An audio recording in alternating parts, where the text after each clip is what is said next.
Good afternoon or good morning, everybody. I know we're running short of time because the previous session just went on a little over, and I know the secretary has to leave. Let me kick it off by doing a quick introduction of the panelists and then get into the main session. On my right, I have the Secretary, Ministry of Environment, Forest and Climate Change, Mr. Ajay Narayanan Jha. On the extreme right, I have Rajiv Mishra, the Managing Director of CLP India. We have Mr. Mahendra Singhi, who is the Group CEO and whole-time Director of Dalmia Cement. On my left, I have Randall Newton, the Vice President of Enterprise Engineering at Ingersoll Rand. And finally, we have Mr. Anirban Ghosh, who is the Chief Sustainability Officer at Mahindra & Mahindra. So I'd like to welcome all my panelists. My name is Tejpreet Chopra, and I'm the CEO of a company called Bharat Light and Power in the clean energy space. I think what I'd like to do today is, given the fact that we're running short of time and we'll try to wrap it up by about 1:45, I'll sort of open the session and just talk a little bit about the context in which we would like to have this discussion, and then I'll turn it over to the panelists to mention a few words and then open it up to questions and answers. So just a little bit of a background on what we want to discuss today.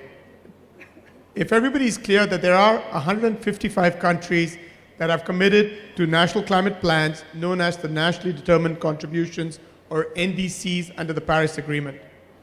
Separately, we have the Sustainable Development Goals that were adopted by the United Nations under the Agenda 2030 Agenda for Sustainable Development. And even though both these things were not linked or are not linked, subsequently we find that there's a very high linkage between the Sustainable Development Goals and the NDCs that were brought up under the Paris Agreement. Now, the SDGs have 17 goals and 169 targets, and the government of India has undertaken a lot of measures to come up with its own targets on what it needs to do. So, for example, under the Paris Agreement, India has sort of announced that we will reduce our emission intensity of GDP by 33 to 35% by 2030 from the 2005 level. In India, we have started programs on clean energy, especially renewable energy, and everybody's aware of the 175 gigawatts target that the Prime Minister and the government has set out for us in renewable energy. India has taken the lead in terms of the International Solar Alliance, and I think it's been an incredible initiative launched at COP21 in Paris. And already there are about 121 member countries as part of the International Solar Alliance. The government of India has taken a number of other actions related to the NDCs. We have a National Green Corridor Program. The Ministry of Road and Transport has the National Green Highways Mission.